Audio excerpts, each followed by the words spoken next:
Good evening, everyone. I'm Michael Bowman, the manager of Schaumburg Special Events.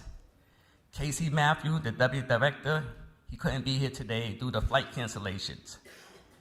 I would like to thank everyone for joining us here tonight.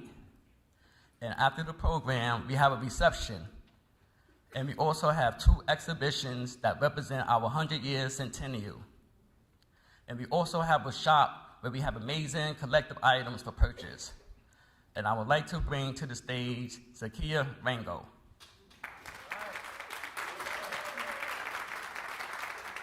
Good evening, everyone.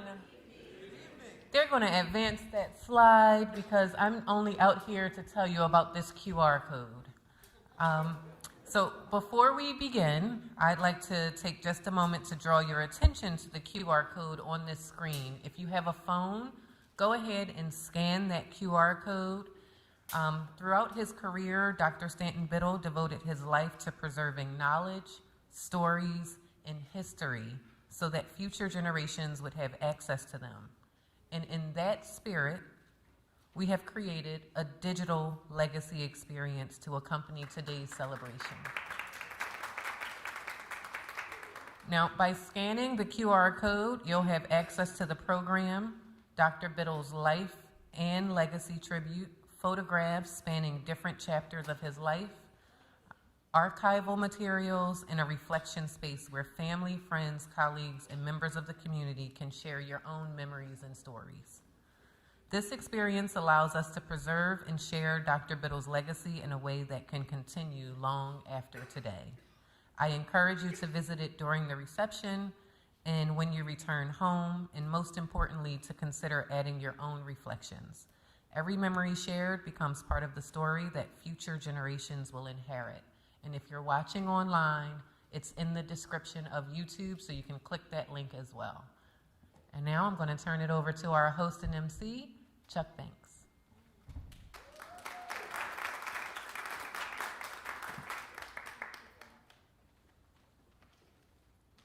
Good afternoon, everyone.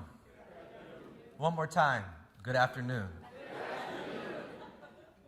My name is Charles Banks Jr., and on behalf of the Biddle family, I want to sincerely thank you for being with us today, both in person and online, across the country. First, I want to thank the Schaumburg Center for Research in Black Culture for welcoming our family into this place, this historic place, to honor and celebrate the life of Dr. Stanton F. Biddle. Today, in this moment, we're going to strike a divine balance between reverence and celebration. And I would ask for your assistance in that regard. This institution held deep meaning in Dr. Stanton's life and career. So it feels especially fitting that we gather here today. As many of you have entered this space today, you may have noticed the visual theme woven throughout the room, centered around what we are calling the dash. Join me if you might say with me, the dash. The dash. When we look at a life, we often focus on 2 dates: the year someone arrived here and the year they departed. But what truly defines a person is everything that lived in the dash between those years. And for my Uncle Stanton, that dash was extraordinary. His dash was filled with scholarship, service, preservation, mentorship, leadership, humor, intentionality, and love. It was filled with community. It was filled with connection. And it was filled with a commitment to ensuring that history, stories, and people would never be forgotten. Today, we are not gathered simply to mourn a loss. We are gathered to honor a life that mattered deeply to so many across the country, friendships, family, librarianship, genealogy, scholarship, and community. Throughout today's program, you will hear reflections from those who you knew and loved, those perhaps you might not have been acquainted with, but you will see the scope of his impact really around the world. And as you move throughout this space, we invite you to engage with the displays and the QR material that help tell the story of the remarkable life he lived. One of the things I appreciated most about my uncle was that he valued substance over performance. He valued meaning over excess. And so today, while the gathering is dignified and reflective, it is also intentionally centered on connection, memory, storytelling, and legacy. And in that spirit, we begin. Before we get to our first reflections, if you don't mind indulging me in the reading of a few remarks by Ms. Joy Bivens, the director of the Schomburg. Good evening to all the friends, family, colleagues, and admirers of Dr. Stanton Biddle who have gathered to celebrate him tonight. Regrettably, I am unable to be with you this evening, but I had to offer my condolences and reflections on Dr. Stanton. Dr. Biddle was one of the first people I met when I began working at Schomburg. While we did not see each other often, each time we did, he shared his knowledge and love of the Schomburg with me freely. His generosity and warmth not only made me feel welcome, but made me feel truly part of the library's history. I know very well that it is never easy to say goodbye, but I am so grateful that I got a chance to know Stanton and be in his presence, even if it was for a short time. His contributions to the field and his support of this institution will endure. Thank you, Stanton, for being your beautiful self. Family, friends, and loved ones, please accept my condolences and those of the Schomburg Center family. We will continue to say his name. And one last item before we head to some reflections. As we consider together this idea of the dash, that period between the start and the finish of this part of the story, I would commend to you these ideas. Diligence describes, characterizes Dr. Stanton and his work. Due diligence, intellectual diligence. You can tell on any matter that what you received from my uncle in conversation was never half-baked. It was always thought through. Critical thinking was something that I cherished and honored in my uncle and learned by observation. Diligence, ascendance. Uncle Stanton, Dr. Biddle, rose in influence, but he didn't do so by force or manipulation. Excellence in spirit is how it would characterize his rise, his ascendance that benefited so many people again, and his benefit, that effect, will last over the generations. So while I have the D for diligence and the A for ascendance, the S I would submit to you is sacrifice. Uncle Stanton gave up valuable things for the benefit of everyone here because he had a laser focus on what would further us, community, family. And because of that, he was able to sacrifice over the years. Lastly, I would submit to you history. Dr. Biddle, Uncle Stanton, was of course a curator of history, ensured that we knew our history, and today we celebrate as he transitions into history. So with that, I will ask first for reflections by family members, and come on up, if you will, from the sisters, my Aunt Sharon, Aunt Teeny, and my mom Simone. Reflections. Come on up.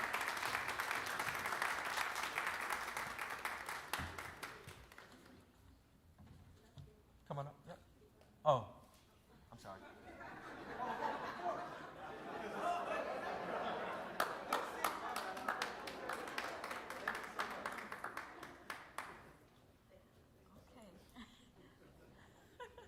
Good afternoon, everyone. That's my dear heart there, okay? Okay, all right. So glad to have you all here today. I just have a few words, and it's not anything highly educational. It's just me talking about my brother, okay? All right? Okay. I was born 3 years after my brother Dear, as I called him. From the time I first remember, I looked up to him as a leader and kind heart, except when we were physically fighting. Really bad, really bad. Our younger sister, Sandra, who passed, and I, and later our younger sister, Sheila, always followed his direction. Our youngest sister, Simone, she came along later. Whether it was games, going somewhere, or hanging around the house, he was the leader. Definitely was the leader. I purposefully rebelled against him, and we fought like cats and dogs at one time. But as we got older, I began to appreciate his intelligence, leadership, kind heart, and he was never judgmental of anybody. In high school, I followed him in homerooms, and his name was always on the board as an honor roll achiever. That's all A's, right? On the board in the homeroom that I was in. I couldn't believe it. I said, okay. I was just happy to reach honorable mention, which was B's and C's.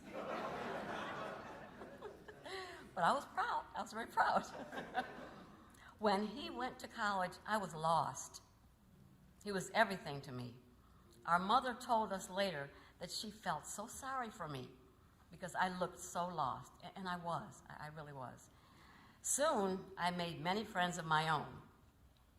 All through his college years and living in different cities, I was blessed to visit him.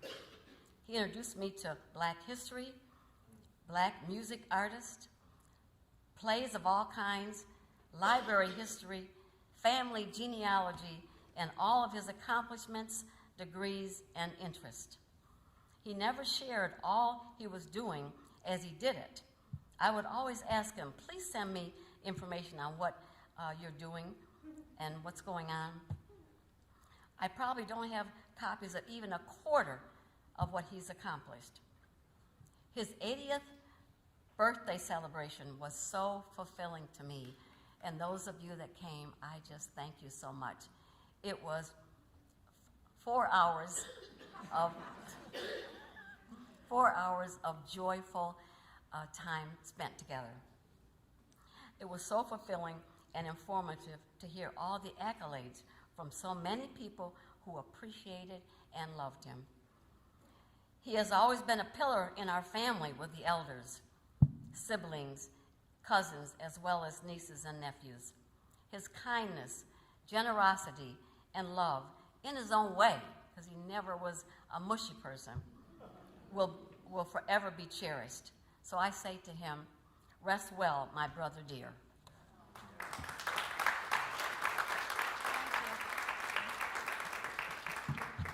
Well, I'm Sheila, the middle one. And you're probably going to hear some repetition, but that's how we felt about my brother. My big brother, Stanton, he was always our leader. You just heard that, okay? Whenever we did anything as kids, he thought it up and he thought about how we were going to do it.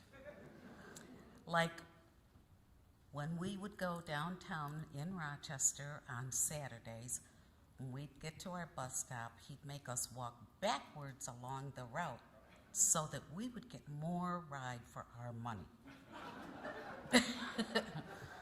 He also would be good at coordinating with our cousins across town when we heard a record on the radio that they didn't play very much in Rochester. We were limited as far as our music was concerned. So we had them calling and us calling, and we would take turns calling the radio station because you had to vote on it for it to be played more. When he went off to college, he only came home maybe 1-2 summers at the most to live with us again. I had no idea what he was doing, just that he was away at college. My idea was totally different. I figured he's studying like Stanton always did, okay? And his world seemed so foreign to me at that time. He never judged us. He accepted us just the way we are. However, I never wanted to do less than I felt that he expected, which I can now say was a self-imposed expectation. I do know that he was very happy when I decided to go back to school after having my 2 children, and I became a nurse, which in the end was a benefit to both of us as I was able to help him understand what he was going through. He was quietly protective of the family, even from within. He would not tolerate criticisms of each other, stating that that's the way we are. And he did for us what our parents were unable to do.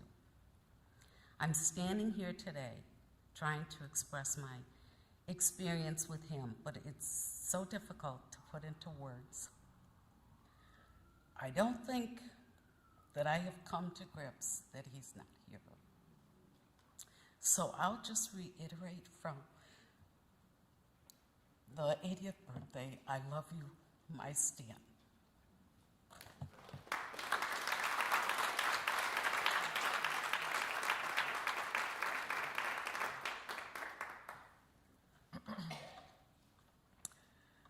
Good afternoon, good evening, everyone. I'm Simone. They say the baby. And no matter how old I get, I don't think I'll ever shed that title, the baby. You heard my sister say how much older Stanton was than them. And when I was born, he was 14, so he's 14 years my senior. You also heard them talk about when he went away to college. So if he was 14 when I was born, 6 years later or so, when I was around kindergarten age, is when he went off to college. So for me, as a little one, he just always seemed like a giant. He was tall, right?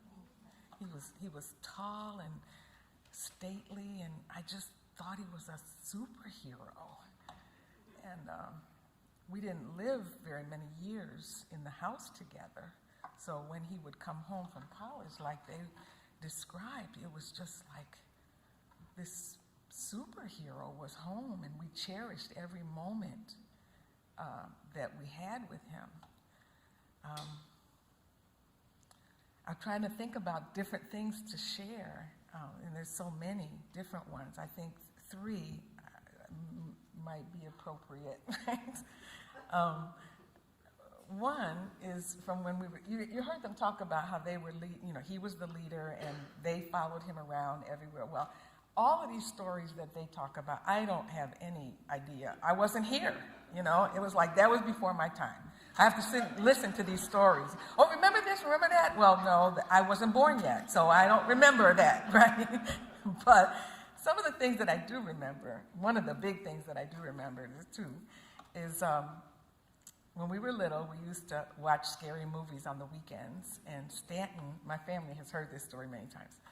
Stanton would like to put a sheet over his head and pretend to be a ghost and terrorize them. But for me, because I was the baby, he would let me get under the sheet with him and be a part of the ghost so that I wouldn't be afraid or scared. So that was one cherished memory that I have. And I also remember one Christmas, he was home from college, and he took just me downtown and bought my Christmas present because I wanted this Timex watch. Y'all remember that? And we went downtown together, and I picked it out, and he said, now, when Christmas morning comes, just pretend like it's a surprise. Don't tell anybody that I took you downtown and picked this out. So Christmas morning, we opened this, and I just went, it's a watch! Oh! It was just funny. Just funny. To the stern part, Sheila, you heard Sheila talk about going to school and being a nurse, and that was wonderful. And I was a little bit of a rebel, and he encouraged me to go to college as soon as I graduated from high school, and I tried it out for like a couple of quarters. And when I graduated from high school and started off to college, he funded me like with spending money. He gave me like a year's worth of spending money, and in checks, like monthly checks. And when I decided that wasn't for me right now, eventually I got it together, but when I decided that I was going to take a break, what they call it nowadays, a gap year, I guess, right? Yeah. When I decided I wanted to take a gap year, to their point, he wasn't judgmental, but he did say, I want all those checks for the rest of the year back. So, that was just my brother. He's just amazing. I think the last thing that I'm going to share, I kind of went back and forth in my mind about whether I was going to or not, but we talked about how he was as a kid and what I experienced him as. But in the later years of his life, we saw him soften, and he became more expressive of how much he loved us. And he expressed that to the children in ways that we hadn't seen him do in the earlier years. And you know how they talk about grief coming in stages and waves, etc., and how sometimes we're lucky enough to be prepared for a moment, a wave that we might encounter. And I'm thankful today because June 1st is what, Sunday or Monday, right? My birthday is in June. And for the past few years, my brother, he does it with all of us, but I always feel like whatever he does for me is more special than what he does for anybody else. But he sends us flowers. He sends us bouquets of flowers from him and Ty. And I know that in June, when my birthday comes this year, it'll be the first year in many years that I won't get flowers from Stanton.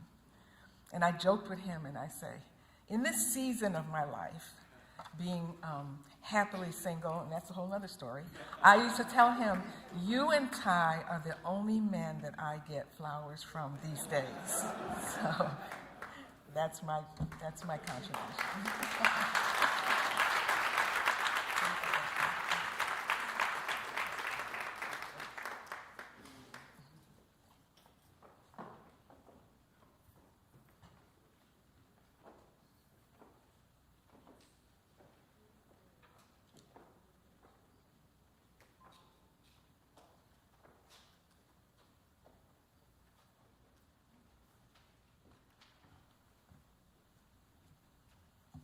if you can put your hands together one more time for my aunts and my mom.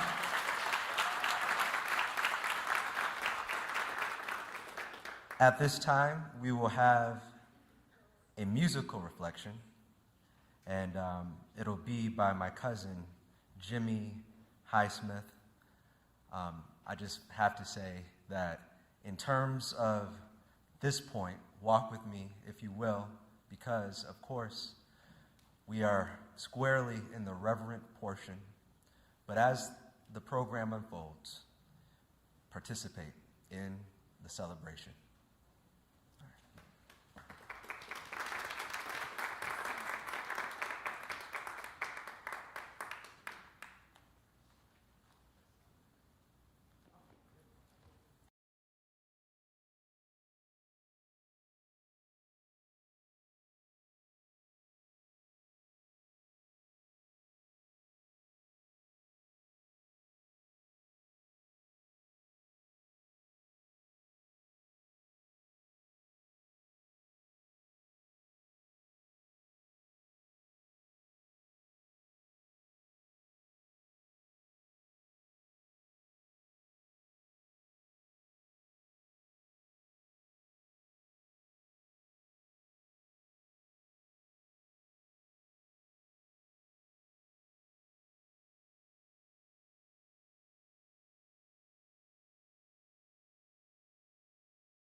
American life and history. So for those who will, be making those reflections, you can, if you want to stage here, and then at the conclusion of this appreciation resolution, you will be welcome to address us.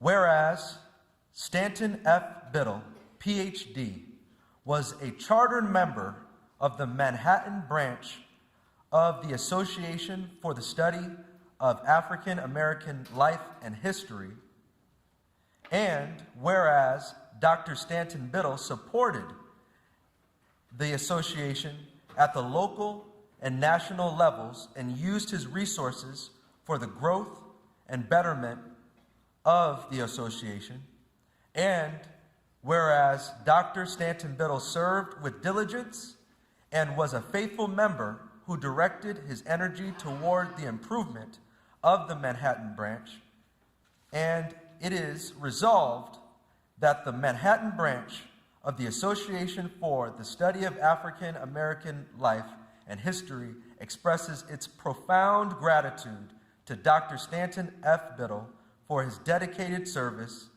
and let it be further resolved that this resolution of appreciation be presented to the family in gratitude for all of Dr. Biddle's service on this 29th day of May, 2026, in the city of New York. Ellen J. Farabee, President. Put your hands together. And right before our first reflection, I guess I'll kick it off. As Uncle Stanton's nephew, I'm a proud member of Alpha, Phi Alpha, Fraternity Incorporated, 06, as was Dr. Biddle. And so we'll kick it off in that way. And you're more than welcome to come on up.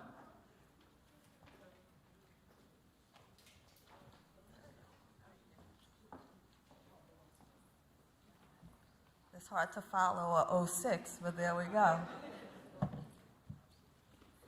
So good evening, everyone. I am Shantae Burns Simpson, immediate past, no, I'm not the immediate past, but I am the past president of the Black Caucus of the American Library Association. And I am joined by the immediate past president, Nichelle M. Hayes. Coming up is Richard Ashby. Behind me is Andrew Sekou Jackson. And we have members back here as well. So Phyllis Mack as well. I'm going to start by reading the memorial resolution honoring Stanton F. Biddle for the Black Caucus of the American Library Association, also known as BCALA. We salute the distinguished legacy of Dr. Stanton F. Biddle, a trailblazing leader in librarianship who dedicated over 50 years, 50,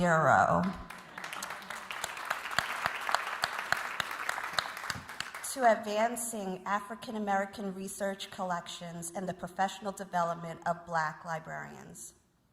Stanton championed excellence, service, and cultural preservation, serving with distinction as BCALA president, treasurer, and executive board member across nearly 3 decades of elected leadership for the caucus. That deserves a round of applause.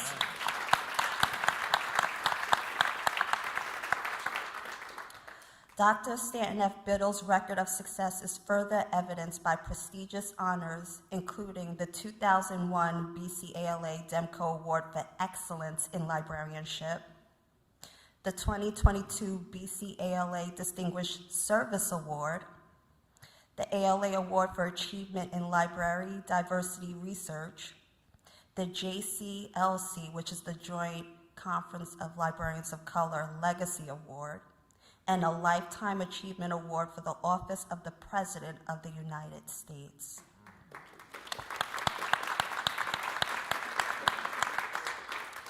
His extraordinary influence was felt in his ability to foster partnerships between African American research libraries and his tireless mentorship of hundreds of librarians who saw him in the reflection of their own professional triumphs. On behalf of the Black Caucus of the American Library Association's members, We convey our deepest condolences to the family of Stanton F. Biddle. And BCALA preserves Dr. Stanton F. Biddle's legacy as a master builder of the Black library community and an unfailing champion of the Black experience. On a personal note, because I just had to, Stanton was my Google. If I had a question, I would go to Stanton. If other people had questions, I'd say, we have to go to Stanton. And so I'm just really honored to be able to share this resolution and I will ask the presidents to please hand the resolution to his family members.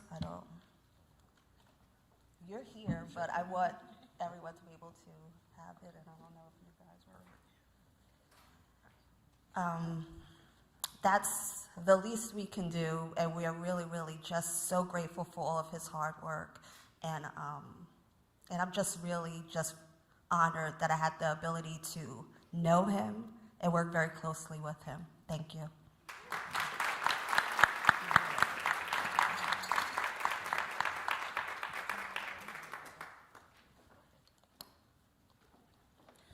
Good evening, everyone. As was stated before by past President Shantae Burns Simpson, who is the peanut butter to my jelly, we served together as president and vice president, and then president and immediate past president. And I stand here representing the Black Caucus of the American Library Association, which is a professional organization for Black librarians. And so some of you might be familiar with librarianship and what we do, and some of you might not be familiar with that. But there's a lot that goes into that. You do need a master's degree. There's a lot of study and continuing education. And before I met Dr. Biddle, I heard about him.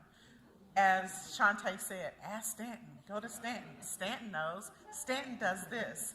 And I was like, oh my gosh, I can't wait to meet Stanton. And when I met him, he lived up to that reputation and even exceeded it. He always knew that answer, and if he didn't, he would research it. He was a historian. He was a sage. He also had a dry wit. I think by the time I met him, he was a little bit softer. And as a younger member of the caucus, he did take me under his wing, and he helped me while I was president.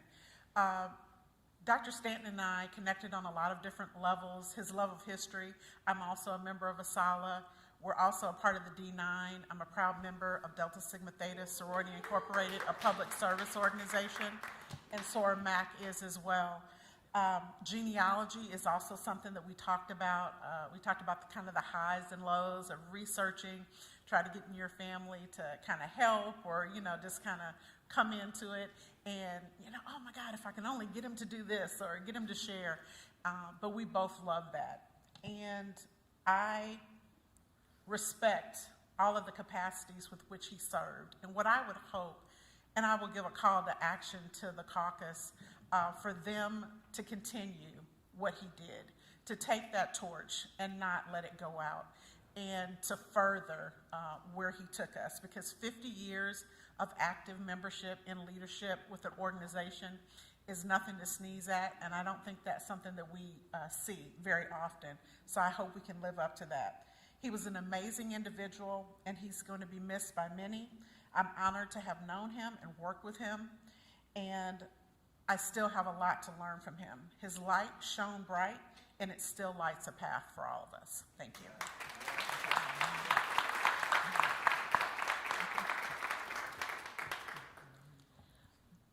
I'm saying good afternoon, but it's good evening. I'm Phyllis G. Mack, a retired New York Public Library librarian who's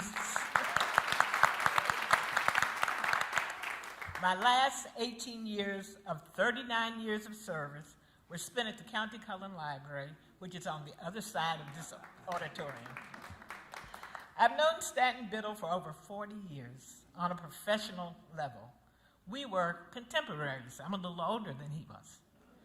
We first met as members of the New York Black Librarians Caucus. I will briefly touch on our interactions with the NYBLC, the Black Caucus of American Library Association, the National Conference of African American Librarians, and AHGS, the African American Historical and Genealogy Society. Briefly, some of our NYBLC meetings were held at County Cullen and executive board meetings at Baruch College. We brought light refreshments to the meetings, and I remember Stanton saying he liked orange crushed soda. I bought it, and he was so surprised and saying it was just for him. I was president in the early years of the New York Black Librarians Caucus, 1981 to 1983. He was president 2003 to 2005. The NYBLC would have a yearly jazz brunch to raise scholarship funds. In celebration of the 35th anniversary in 2005, when Stanton was president, he outlined a brief history of the caucus, detailing accomplishments of the past presidents with assistance from Angela Barnes, a new member, and I. When the caucus was approaching the 50th anniversary in 2020, I noted that the history needed to be updated, and with my personal records and research, using primary source materials, it was done. As a result, the book, Looking Back, Moving Forward, celebrating 50 years of the NYBLC, was published in 2021.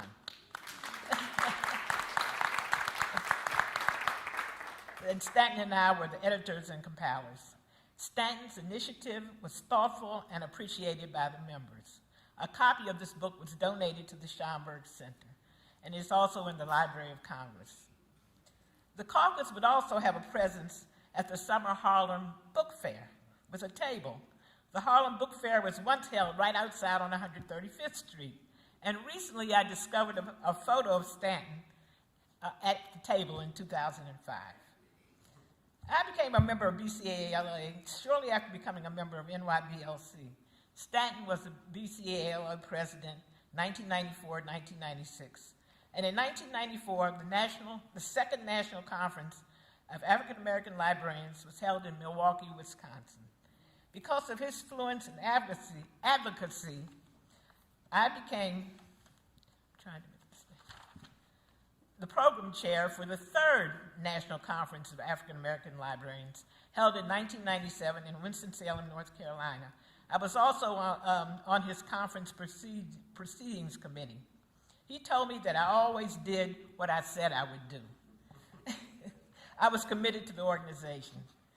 I was elected to the BCALA Executive Board 1998 to 2002, and I believe it might have been Stanton's influence, because of course I didn't know people across the country like he did.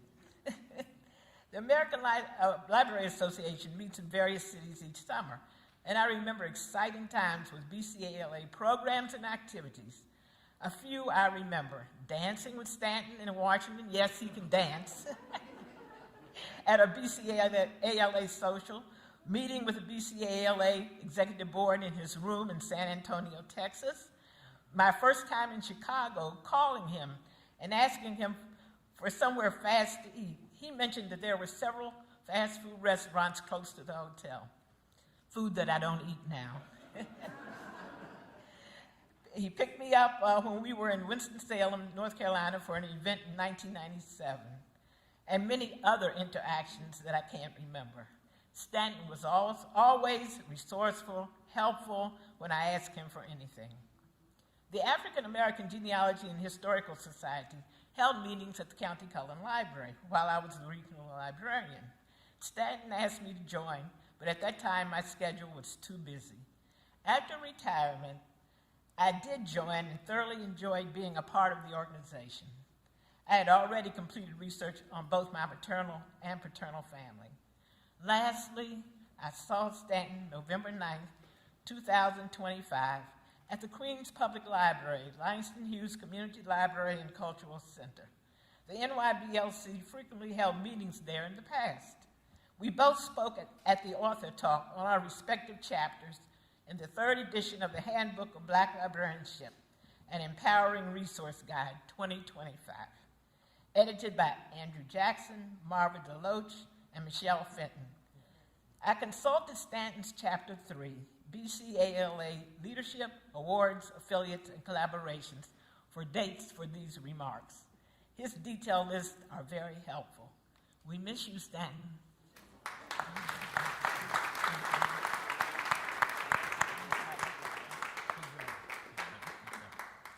Good evening, everybody.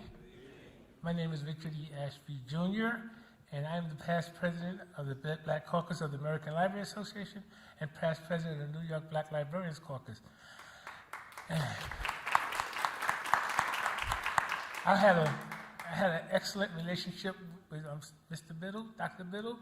I first saw Dr. Biddle in Washington, D.C. with Brother Sekou here. All these black librarians were in this room, and I just could not believe so many black people were librarians. and then I went to a New York Black Librarians Caucus meeting, and something happened. There was no, the vice president had resigned, and I said, well, I'll be vice president. And Dr. Biddle was so welcoming to me.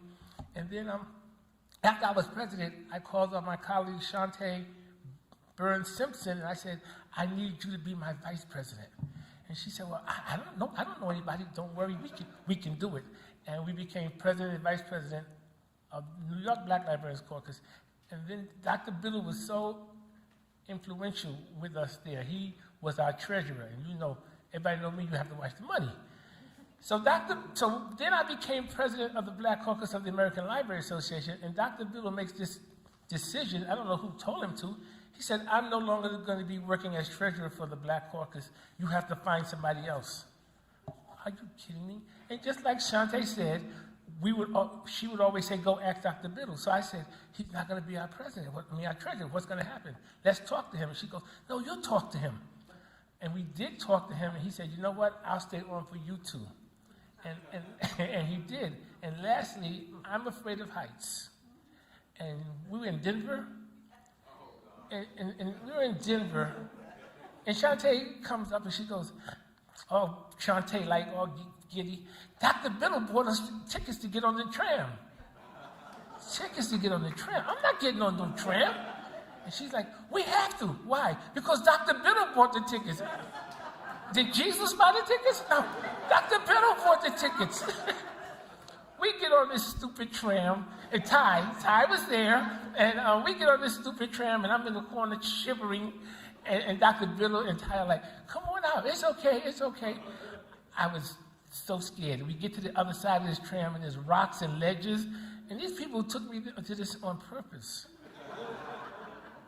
And by coming back with Dr. Biddle and Ty and Shantae talking to me, that got me over.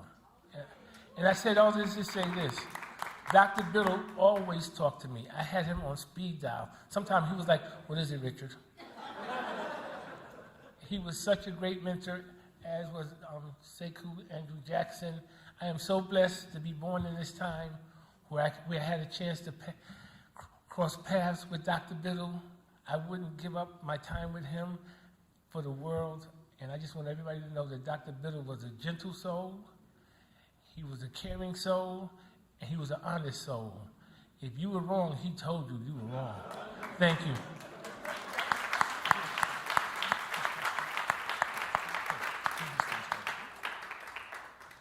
Good evening, good evening. As it said, Andrew Sekou Jackson, past president of the Black Caucus. And today a member of the Board of Trustees of Queens Public Library, but retired from the Langston Hughes Community Library and Culture Center in Queens, where I met Stanton with the first meetings of the New York Black Librarians Caucus back in the early 1980s. I started at Langston Hughes in 1980, and during that first 13 years, I was a non-librarian, but I was a manager of that library. So I always felt like an outsider. But when the New York Black Librarian Caucus met there, they said, no, you're a manager, you're still part of the family. You know, you don't have a degree yet, but you're still part of the family. So Stanton, I remember meeting Stanton, and the first reaction I had to Stanton was that this looks like W.B. Du Bois. So that always stayed in my mind when I would see Stanton. And the first thing you saw, and I think everybody did, the first thing you saw when you met Stanton was that big smile. He welcomes you with that smile. He was always supportive. He was always encouraging, nurturing, mentoring. So I would say that the two greatest voices that had effect on my career of over 40 years now in the profession was Dr. E.J. Josie, who was one of the founding members of the Black Caucus of the American Library Association,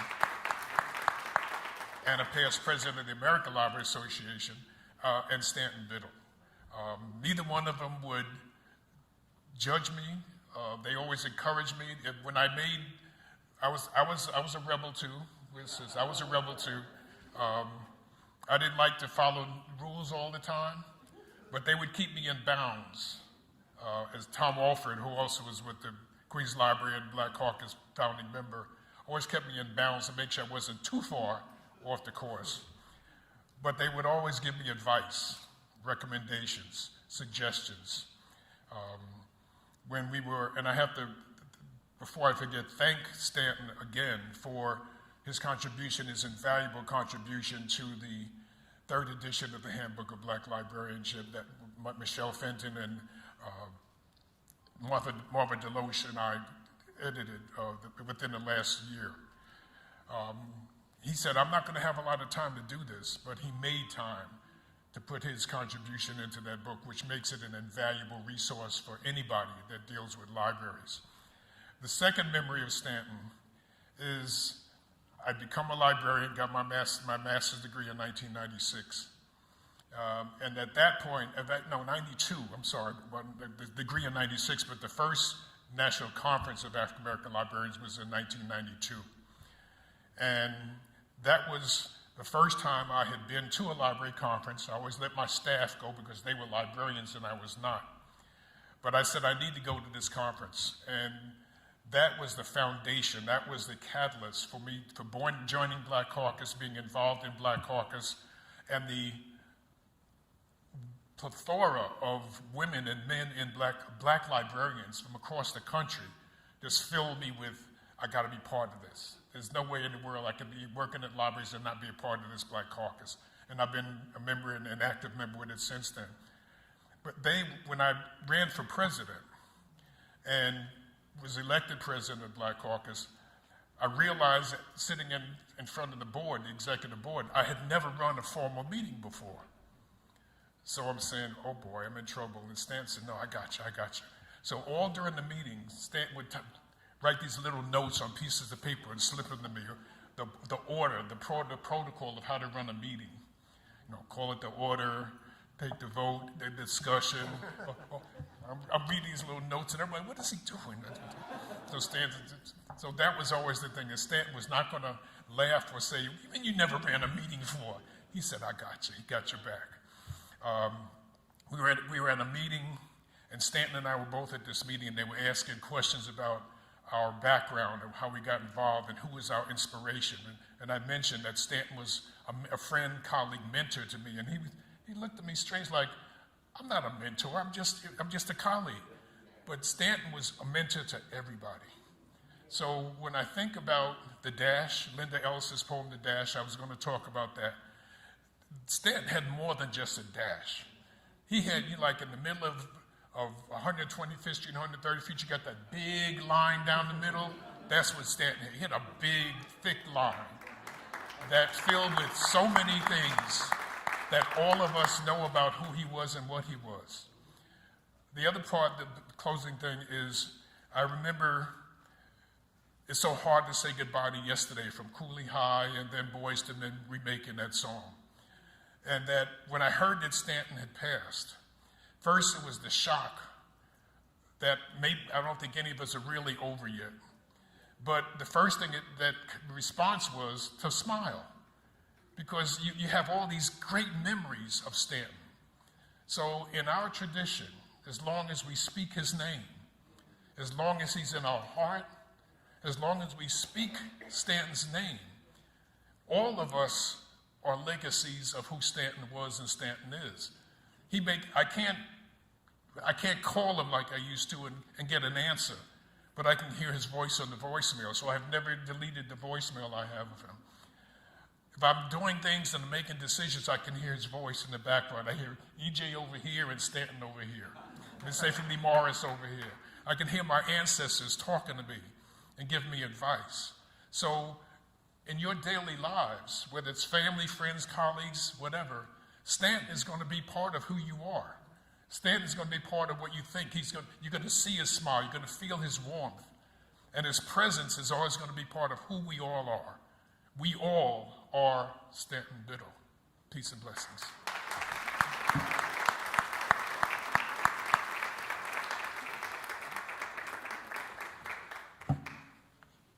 Good evening. My name is Stacy Bell, and I am the current president of the Afro-American Historical and Genealogical Society, Gene Sampson Scott, Greater New York Chapter. So in 1991, at a Schomburg Genealogy and Family History Committee program featuring Charles Blockson, I met Stanton for the first time. It was right here. Only later did I understand the full significance of that afternoon. I was meeting a man who would become not only my mentor and friend, but a guardian of memory and a restorer of connections. What seemed then like a single lecture was in fact an entrance into a community devoted to reclaiming history, restoring broken connections. It was a community Stanton helped build brick by brick. As a founding member of the Afro-American Historical and Genealogical Society, Gene Sampson Scott, Greater New York Chapter. We call ourselves OGS. So over the years, Stanton served as our vice president, treasurer, assistant treasurer, and despite a curriculum vitae 18 legal-sized pages long, he never seemed interested in titles or recognition. He took on whatever responsibility was needed because showing up for the work was what mattered to him. For those of us who worked beside him or learned from him, his purpose was unmistakable: to create space for people to not only find records, but to find themselves. Stanton taught me that genealogy was never merely a hobby, nor solely an academic exercise. It was a form of repair. It allowed people to confront questions that slavery, segregation, migration, and silence had left unanswered. He understood that when people search for their ancestors, they're often searching for themselves as well. Many people knew Stanton as an intensely private, though never secretive. Precisely because he guarded his personal life so carefully, the rare moments when he chose public venue to reveal himself, it told you what it was that he valued. The first such moment that I remember came when Stanton and his partner Ty appeared in a PBS documentary discussing their decision to become among the first couples to file for domestic partnership in New York City.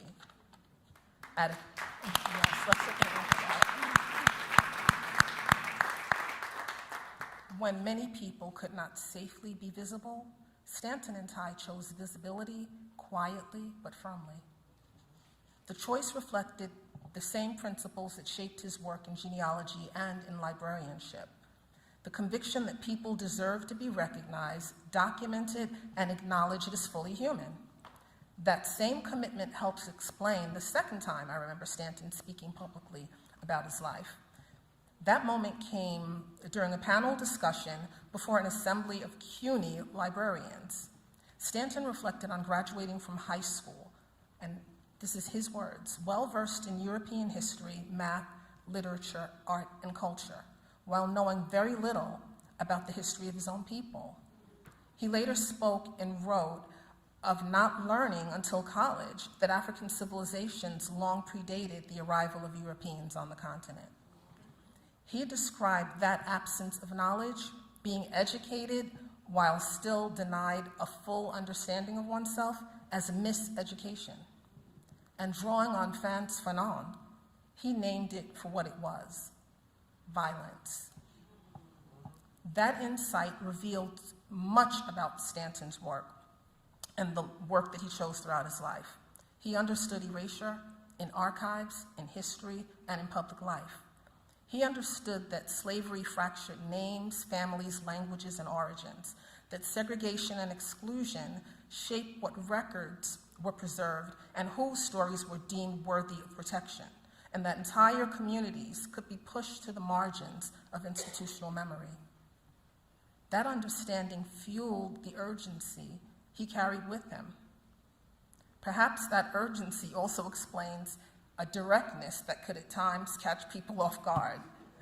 Stanton could be curt, but beneath that was conviction. To him, genealogy was never passive work. It was restoration, it was stewardship, it was care. He taught us that archives are never neutral places. What gets collected, cataloged, preserved, and digitized matters. So does what gets ignored. Stanton taught me that preservation is not truly about the past. It's about the future. It's about leaving behind evidence that a life was lived, that a family loved, and that we were here. I've thought often about Stanton's legacy these past few weeks, and like others, I went to pick up the phone to ask him something and realized I couldn't get the answer that way. And like someone else, I have the last message that he sent to me, and it's still on my phone, and it's going to stay on my phone. So, his legacy, it lives in every person who, like me, joined OGS at his invitation. It lives in the meetings where difficult questions were asked and answered. It lives in the conversations that encouraged new researchers to keep going when trails seemed to end. It lives in the standards he set, the responsibilities he accepted, and the expectation that preserving Black family history was not someone else's work but our own. Stanton knew that organizations do not simply exist. They are built, sustained, protected, and passed on. He helped do exactly that. As the only founder who remained active for more than 3 decades, he gave OGS not only his service, but a steady presence. Through leadership changes, challenges, and growths, he stayed committed to the mission because he understood what was at stake. The chapter we know today, Gene Sampson Scott Greater New York chapter, bears his fingerprints, not because he sought recognition, but because he believed our history deserved guardians and was willing to be one. Memory does not preserve itself. History does not preserve itself. Communities do not preserve themselves. People do. And Stanton did. That is his legacy and his gift to all of us.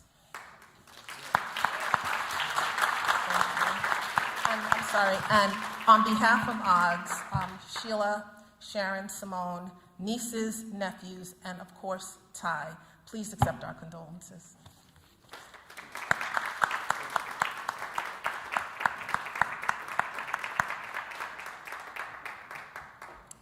Good afternoon. My name is Gwendolyn Johnson, and I'm very shy. But because of Stanton Biddle, I'm not going to be shy now.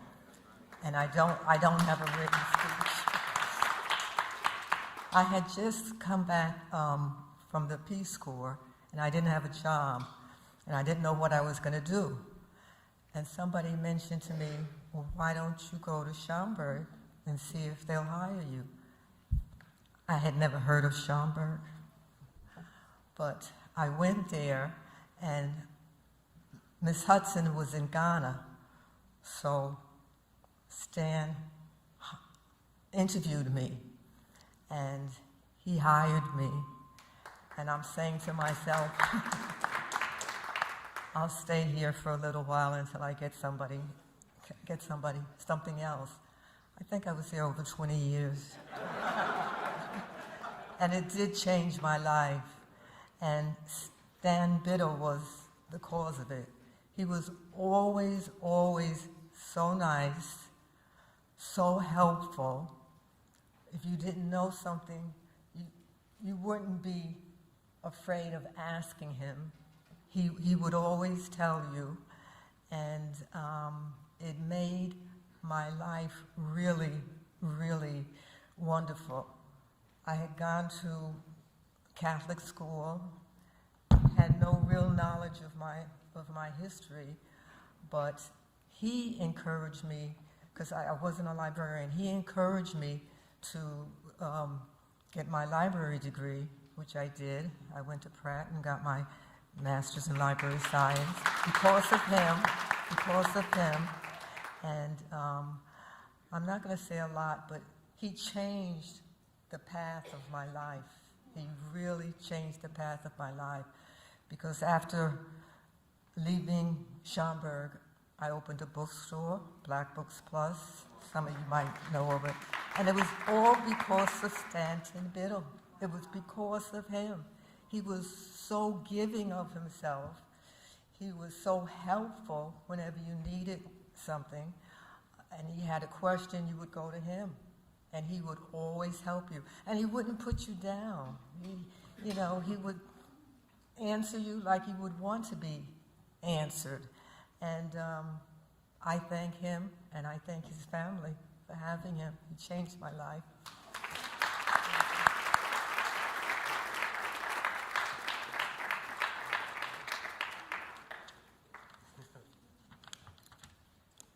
Hello, everyone. Hello. My name is Deb Knight, and I just have a few remarks. I'm here representing my organization, SAGE NYC, and I'm honored to be here to celebrate a man who lived with purpose and with pride. He was the kind of person who made you feel like the work of building a better, more inclusive world was not only possible, it was already happening because people like him were doing that work. I met Dr. Biddle at Sage Center Harlem, where I worked for many years with his partner, Ty Martin. Ty introduced me to Stanton's history in the Harlem community and beyond, and we even ran a program exploring his research on the history of Black communities through New York State, and reading about Stanton's contributions as a scholar was very enlightening to me. We are familiar with Dr. Biddle as a scholar, a librarian, a published author, as a man of considerable intellect and accomplishment. And while those contributions are deeply worthy of recognition, there's another chapter of his life that deserves equal celebration. Dr. Biddle was a proud African-American man whose roots in Harlem's LGBTQ+ community ran deep, long, sustained, and unwavering. His association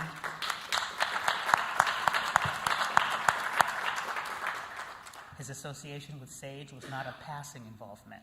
It was a commitment that he carried with intention and with heart year after year.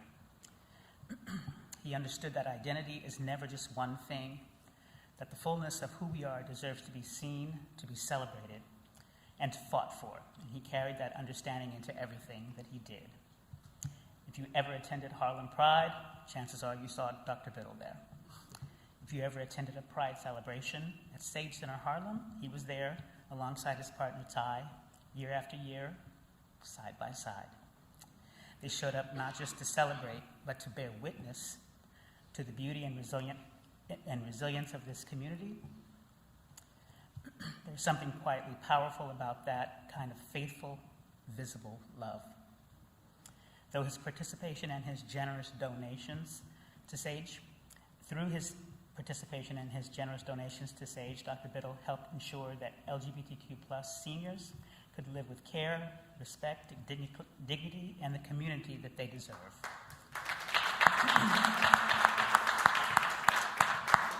That kind of giving, sustained and rooted in genuine love, speaks volumes about who he was. Among other gifts, Dr. Biddle was a founding member of the SAGE Harlem Investor Circle, which provided funding for outreach and programming at Sage Center Harlem, especially during its early years, when it was just beginning as one of the newer SAGE centers. Dr. Biddle reminds us that a life well lived is measured by the lives we touch and the causes we champion. Harlem is richer for having had him. The LGBTQ+ community is stronger for having had him. And we are all better for having known him. Thank you for allowing me to add to all these words of tribute and love. I just would like to say to his family and to Ty, that you have my deepest condolences, and I wish Dr. Biddle a peace in his transition, and I'll just say, rest well, sir.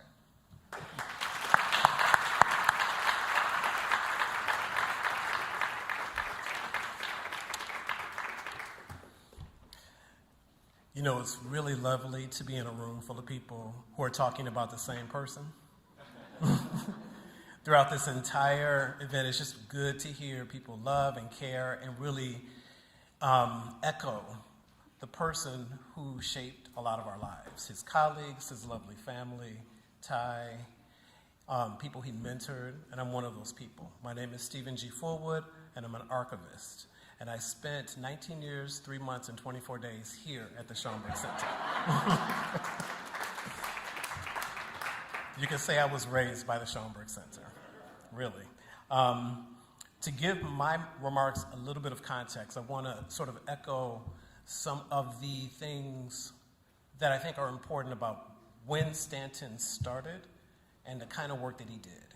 And so I want to start off with a quote from Toni K. Bambara, one of my favorite people of all time.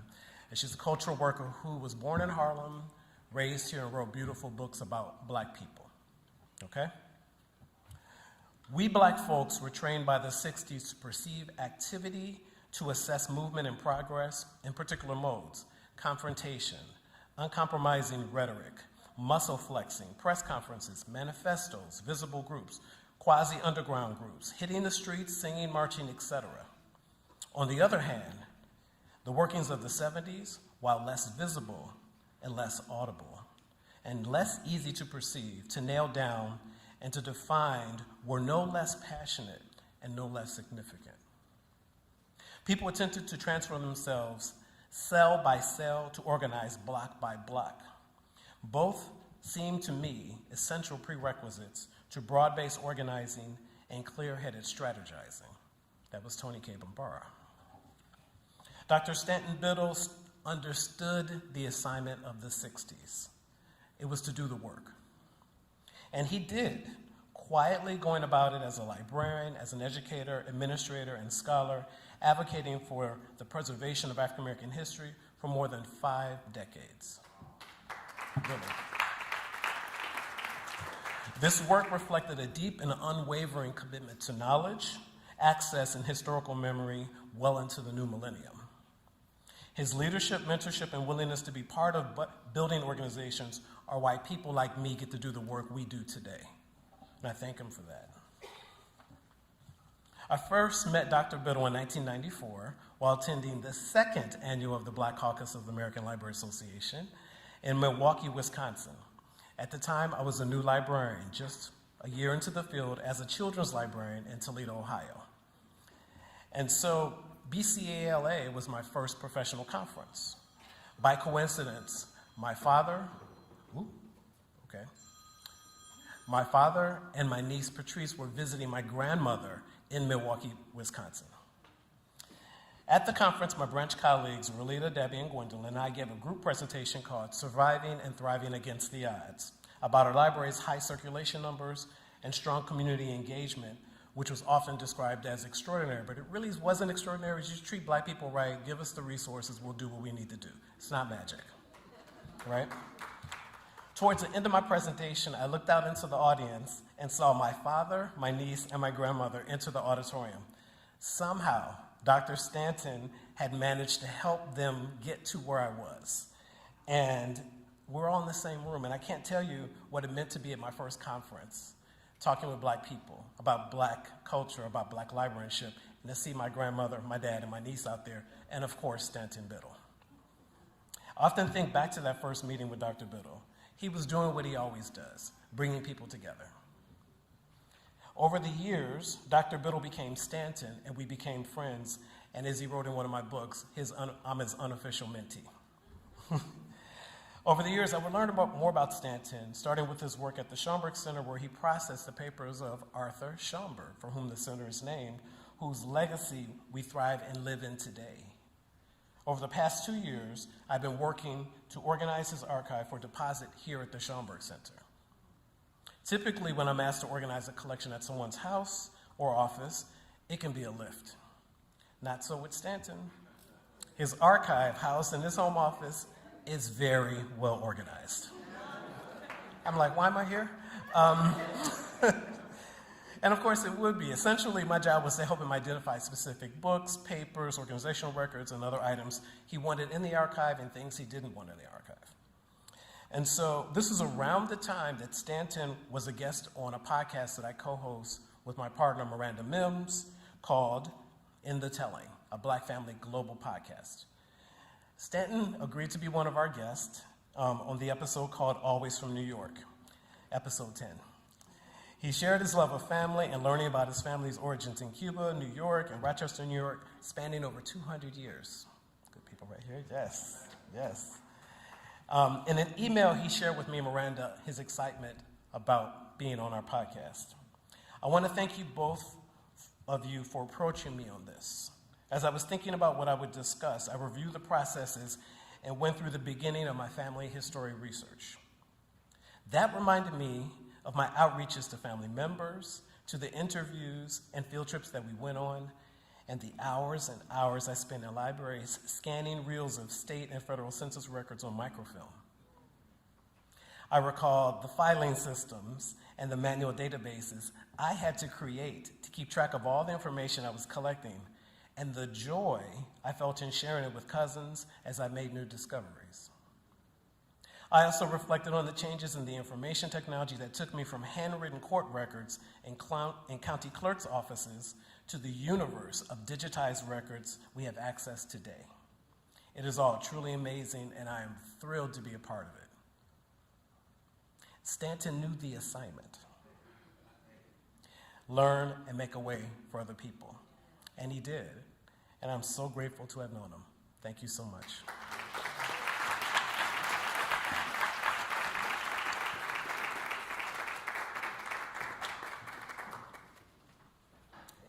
To speak today and to join the celebration of life for our beloved Dr. Stanton Fields Biddle. My name is Asia Schomburg, and I'm not related to Stanton by blood, but in recent times, I designated him as my self-appointed uncle and I his niece. So I have forced myself upon the family. Sometime last year when he was admitted to the hospital, I called to get some information, but I knew they wouldn't engage with me if I wasn't family. So I said, this is his niece, Asia Schomburg. And later that afternoon, when I spoke to Stanton, he said, the nurse came by and she said, I spoke to your niece. And he said, I asked, which one? And he said, she said, Asia. And he said he just started laughing and smiling. I always felt related to him. I used to love hearing Stanton tell the story about how we met, and it feels even more precious now. He told me that my father brought me here to the Schomburg. At that time, it wasn't this building, it was the older building. It was back in 1973, and Stanton was here working. I was only a few months old, and apparently I started crying and fussing, and I was making a lot of noise. So Stanton walks over to my father and says, whose baby is that? And my father said, she's my baby. And even though when he tells me this story, he never actually said he was irritated by the crying baby who was me. But I imagine he was probably very irritated because we all know Stanton did not like noise. So it would be about 25 years later when I would get to know him after I joined the Schomburg Corporation, and I'm proud to say that the Schomburg Corporation is present here. And I was just amazed because he was so smart, like he just knew everything. He knew Robert's rules in his sleep, and I just felt like there was nothing he wouldn't do to ensure that the Schomburg Corporation was successful. We just relied on him for everything. He was an historian and a fact checker with the memory of, I guess, modern day AI. Straightforward and in the kindest and gentlest way. I remember when he became involved with Harlem Sage, there was one conversation in particular I remember when he spoke about what it used to be like to travel while black and gay in America. He said there was like a green book, so black gay men would know where they could safely lodge. He told the story of what it was like to lose friends during the AIDS epidemic, this crisis of the 1980s that I hope we haven't forgotten. But he said he'd have to cross people out of his phone book. He told me there was a lot of crossing people out. I'll never forget that conversation because I felt like I was seeing a vulnerable part of him that I had never seen before. We grew closer. He was there for me for every event, every party, every fundraiser. I remember some years ago, just before the pandemic, I decided I was going to have a party for my cat who had turned 16. Sound like a good... And so I called, I said, Stanton, I'm having a party for my cat. And Stanton and Ty rolled through and we ate and had a wonderful time. That's how you know who loves you, when you have a party for your cat and who shows up. But, you know, it was certainly a loving uncle sort of love. Uncle Stanton was always more on the reserve side, but he became more expressive within the last year. You've heard some people say that. And as much as I would tell him, you know, I love you, and he would never necessarily say, I love you back, but he would show it. And toward the last year, he would be quick to say, that's fantastic. How did you manage to do that so quickly? Oh, you guys are wonderful. He seemed surprised to be on the receiving end of so much love. We did love you, Uncle Stanton. We do love you. I hope you believe it. And wherever you are, I hope it's quiet. Thank you, everybody.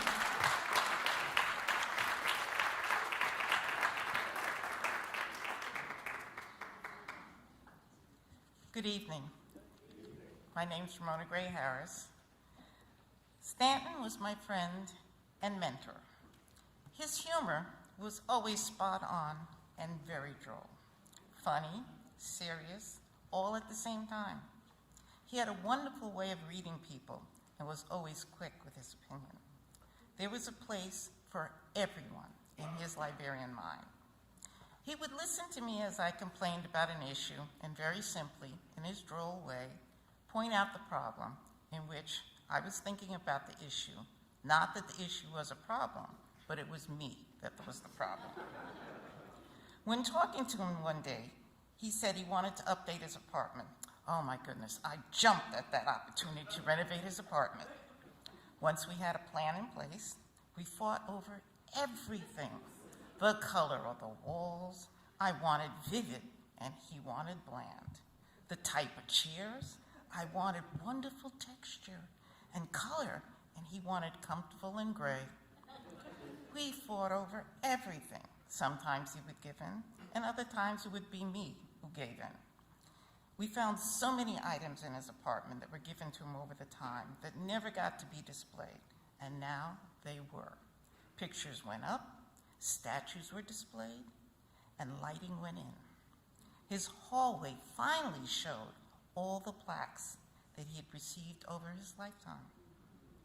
Let's just say that in the end of the renovation, I would put an item in one place that I wanted and would come back to see the same item placed where he wanted it. Of course, there was always laughter. He would know I would move it back, and I knew as I left, he would move it back. At the end of the renovation, I got a call from Stanton, right after his cataract removal, saying that he could see his apartment, and it was full of color, light, and jazz. I worked with Stanton on projects like the 2024 OGS Christmas Brunch and the 2025 Genealogy Fair. He would save and send articles to me that he thought I would read and would be of interest. I would share my issues and concerns of producing my family's 100-year celebration, and Stanton would proofread the articles that I was producing and making suggestions and changes. I would take him food shopping. Oh my goodness, what a torture. It was his least favorite thing in the whole wide world. It would be a fight. Let's go food shopping, let's go food shopping. I would suggest healthy food, and he would come back with a cart full of healthy he meals, informing me that they were healthy. As I worked this year on the genealogy fair and we galloped towards our goal, it was hard not to pick up the phone to share updates with him. He shared his family and his partner with me, and we all worked together getting him healthy through hospital visits and rehab stays. I miss him and often want to get his opinion on some issue or share an article with him, and then realize that only in my mind can I now share it with him.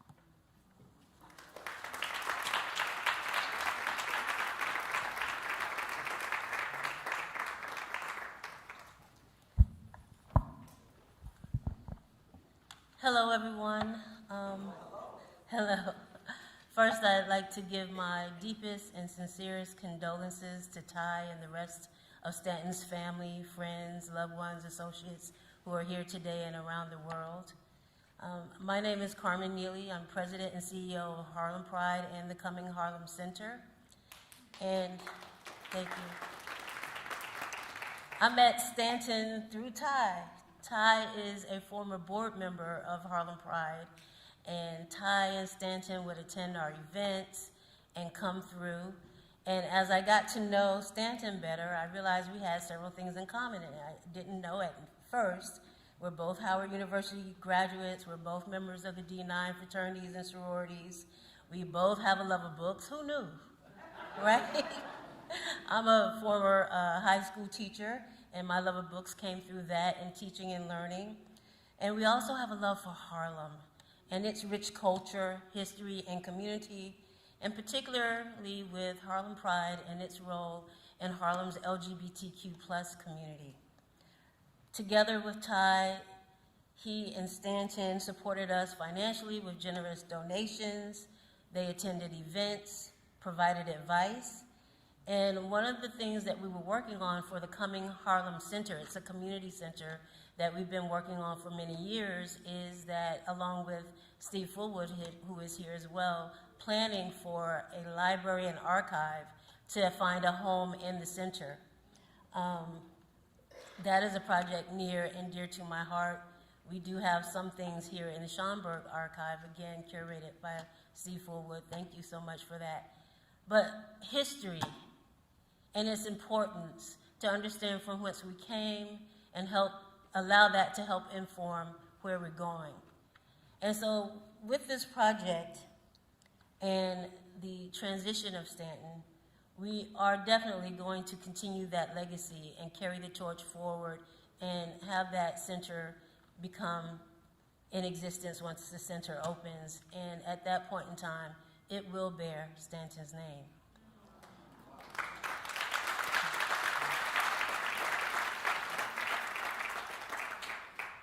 Stanton's impact is immeasurable. He was loved by many, and he certainly led a purposeful life and touched all of us in many different ways. And he's an inspiration to me personally. Just the diligence, all of the dash, all of the things that everyone has spoken about today have affected me as well in just terms of leadership and knowing how to be silent and letting that speak, as well as having a voice that doesn't have to be loud but is strong and powerful. His impact has certainly been made. He will be missed, and I will definitely do my best to carry on that torch and his legacy. Thank you all.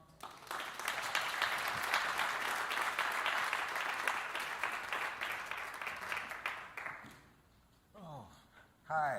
I am the friend of Stanton. My name is James O'Shea Sullivan.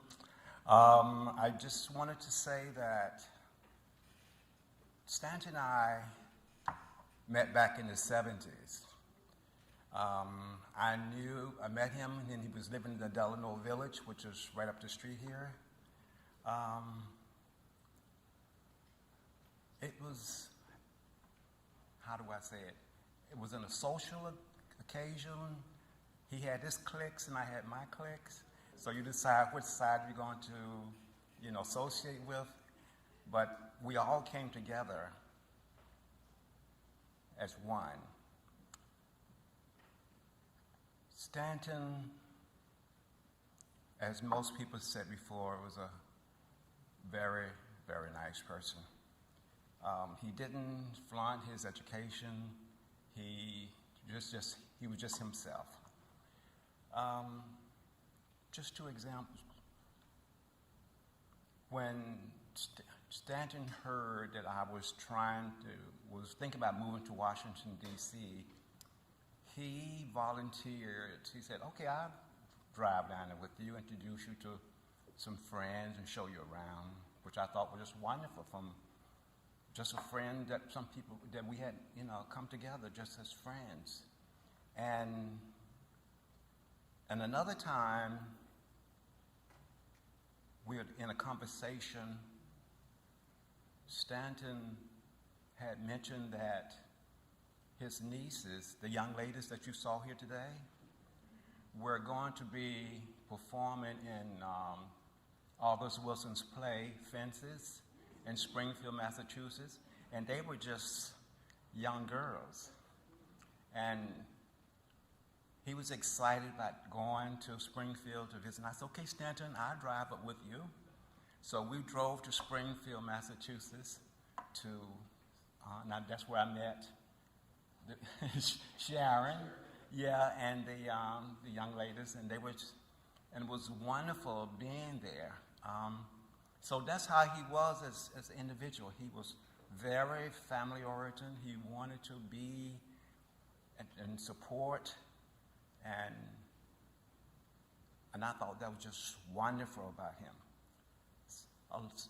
Somewhere along the line, he seemed to have disappeared from, I guess we just paths went a different way. I was moved to the west side. I was living on the west side, that's what it was. And he was living in Delaware. And then somewhere during the years, he came back. He was back in the city, and he was living in Brooklyn. And I was living in Harlem. And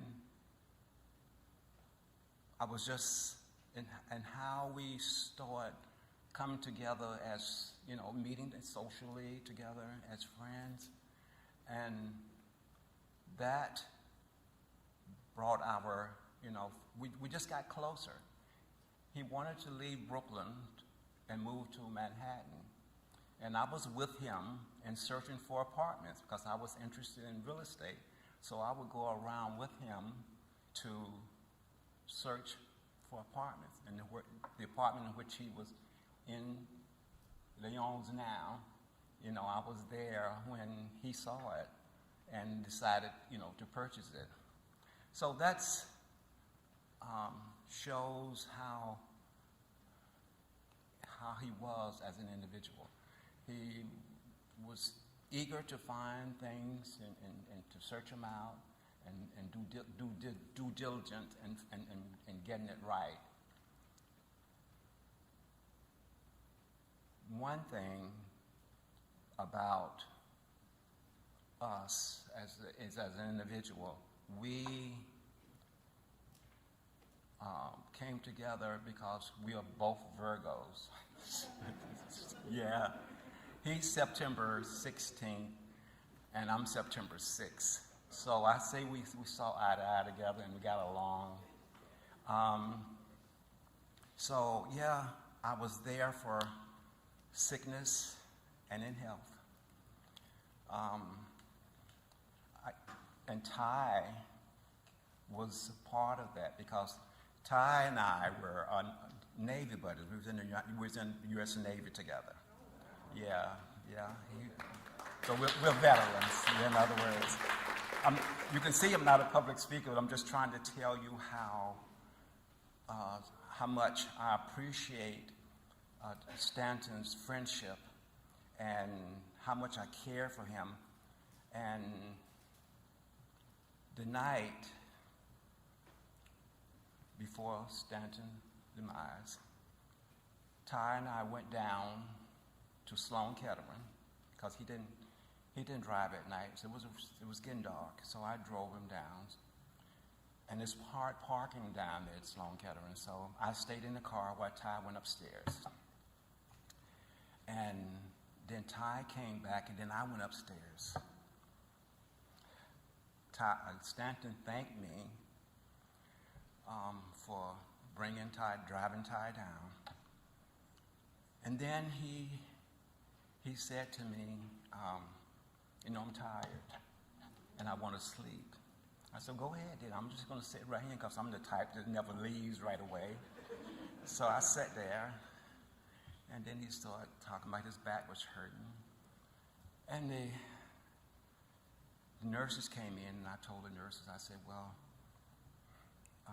his back was hurting. And so they said, okay. And a few minutes later, they came back and gave him some, medicine. And I said, okay, Stanton, I'm going to leave now. And he said, okay. And the next day, I got the call, that he had transitioned. I will miss him very much because I, really liked Stanton. He was a friend of mine. And you have my deepest sympathy for all of the family.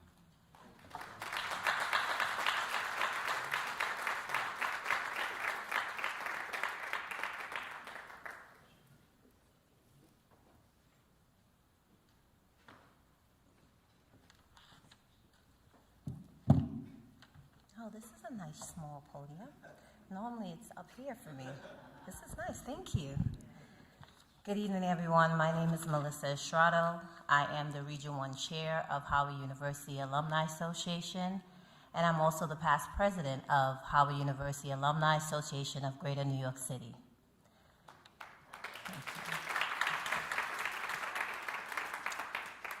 At this time, we would ask that any members of Howard University Alumni Association please stand.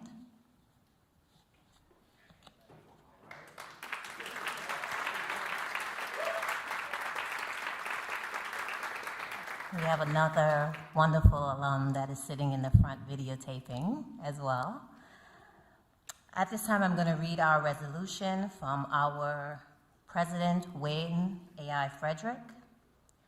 Dear family of Dr. Biddle, Ms. Leslie D. Hale, Chair, Howard University Board of Trustees, and Wayne A.I. Frederick, MD, MBA, Interim President, respectfully advise you of the adoption of the following resolution by the Howard University Board of Trustees. The Board of Trustees of Howard University wishes to include in its official record an expression of sincere condolence to the family of Dr. Stanton Fields Biddle, distinguished librarian, scholar, and leader. An alumnus of Howard University, Dr. Biddle earned his Bachelor of Arts in Government from the College of Liberal Arts in 1965. He was a member of several student organizations, including the legendary student newspaper, The Hilltop, Alpha Phi Omega National Service Fraternity, where he served as a correspondence secretary, Phi Alpha Theta History Honor Society, and he was inducted into Alpha Phi Alpha Fraternity Incorporated. Dr. Biddle continued his education at Atlanta University, earning a Master of Library Science in 1967. New York City, New York University, earning a Master of Public Administration in 1973, and the University of California, Berkeley, where he earned a doctorate in Library and Information Studies in 1988. Early in his career, Dr. Biddle was a page and then an assistant at the Library of Congress while completing his studies at Howard. Over his distinguished career, Dr. Biddle held positions at different institutions, including reference librarian at the Municipal Reference Library, now the New York City Department of Records and Information Services, and the New York Public Library Schomburg Center for Research in Black Culture. He returned to Howard in 1973 for 3 years as an Associate Director of Planning and Research with the University Libraries, and continued his path as an academic librarian at the State University of New York at Buffalo, and later as a chief librarian for 3 decades at Baruch College of the City University of New York. A renowned scholar, Dr. Biddle was an author, and was a national recognized authority in librarianship. He was an active and long-serving leader in the Black Caucus of the American Library Association, serving as the president and treasurer, where he purposely advanced representation, professional development, and visibility for African American librarians. We honor Dr. Biddle's legacy of excellence, leadership, and service, core values of Howard University.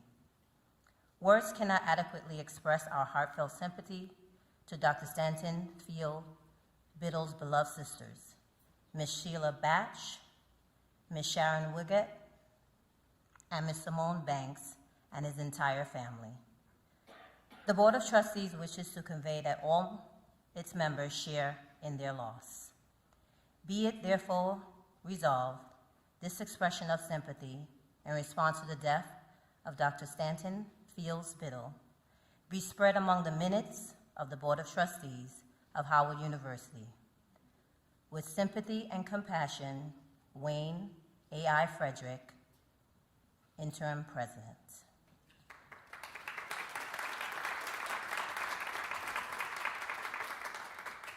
My condolences to the Biddle family, to Ty, all friends and family. Thank you for allowing us to be a part of this celebration. Stanton will absolutely be missed. I had the pleasure of meeting Stanton when I was the president for 4 years, and Stanton would absolutely, hands down, was always there to support us. He would roll up his sleeves, ask, how can I help? And he was very, very generous. Even when he couldn't help, he would support us financially. You couldn't say anything bad about Howard to Stanton. And to like many of our alums, we are proud, and you can't say anything, regardless of what you hear on the news or you see on social media, you cannot say anything bad about Howard University to our faces. And Stanton was one of those. Quiet, but you know you couldn't say anything to him or be in his presence while that was happening. So again, we thank you for sharing him with us. He will be deeply missed. And even though Stanton was very quiet, I know he would appreciate this. H.U. Thank you.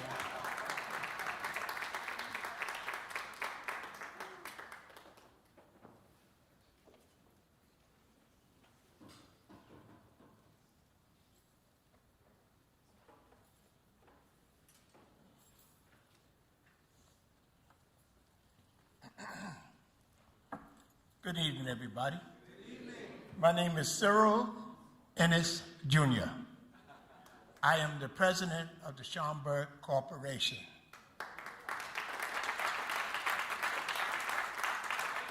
I want to first give my condolence to Baba, and this is what I call him, understand, Baba Stanton, because he was like a father figure to me.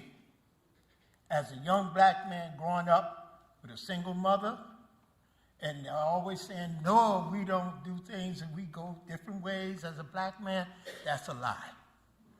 That's a lie. Single mothers can raise a young black man to become a man. Okay? This I want to make clear. Because in your lifetime, you meet people like Baba Stanton, who's an unsung hero to you. He was my unsung hero. He helped me to transition when I came into the Schaumburg Corporation to move. And the most beautiful thing I found out about him is to sit here now in this auditorium and hear all the acclamates that this man did. Oh my God, he was bad. He's going to be surely missed physically, but he's always going to be with us spiritually. And I want everybody in this audience, when I say this again, as one of our esteemed Babas, we always will give a blessing to those who have left us and join the answers. We say Ashe. Ashe. So it will be. Thank you.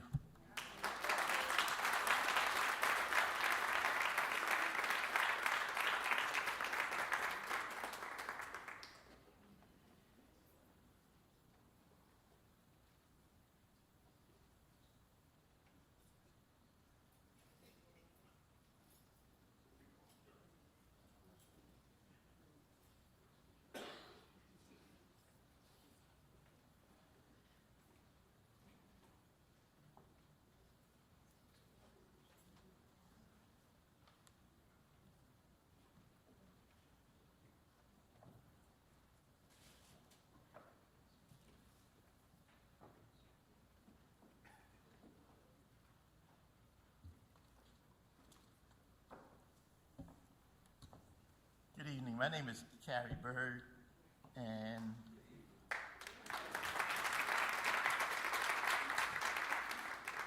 I will not be up here that long because I knew Stanton when I joined the Schaumburg Corporation, and at the time he was the president, I believe.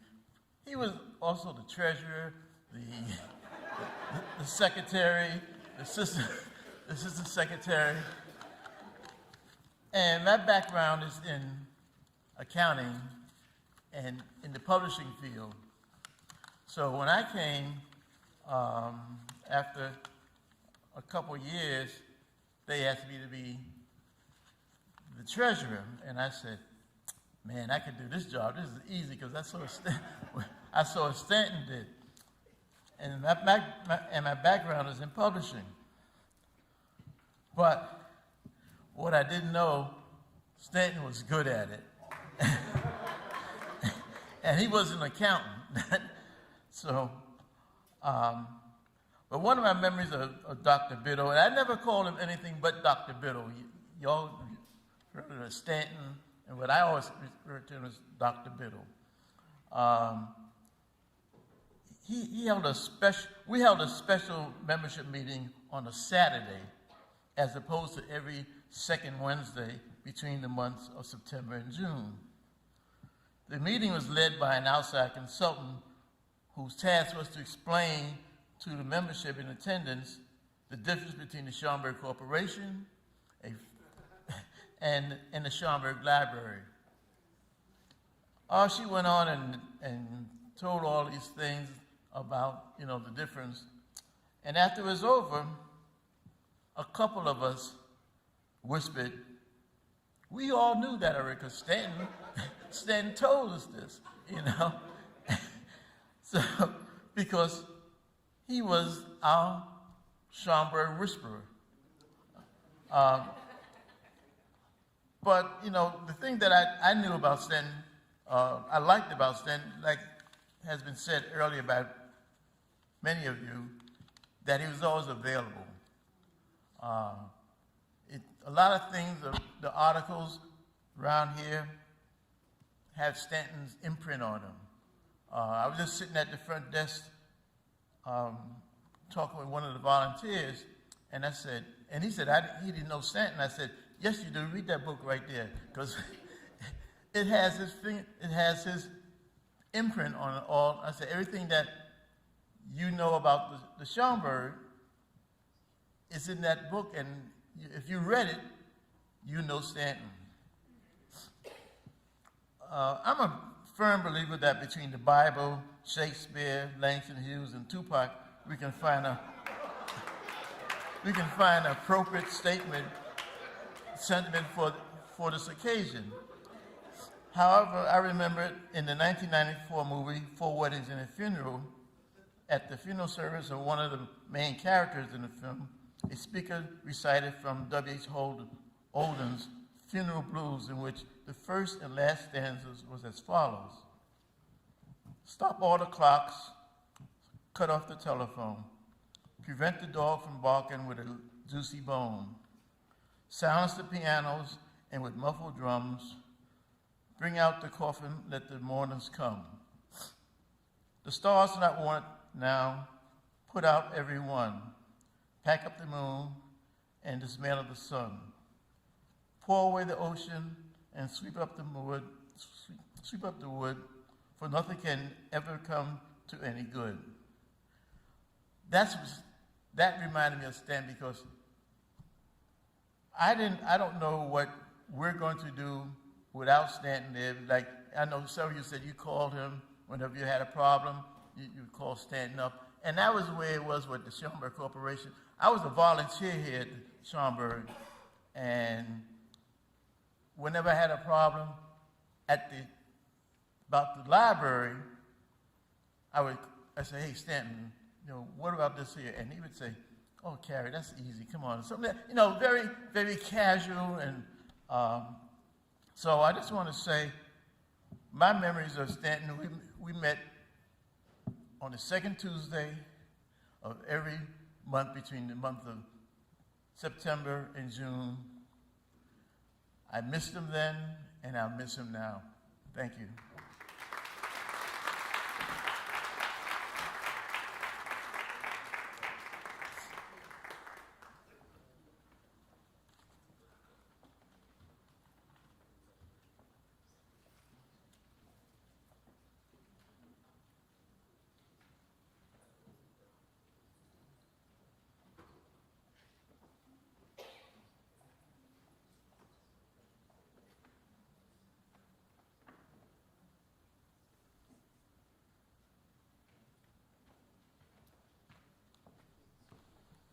At this time, I'd like to ask Chanel, Juanita, myself, Zenith, Autumn, and Candace to come on up representing our generation of the family, and just a quick reflection before we have another tribute.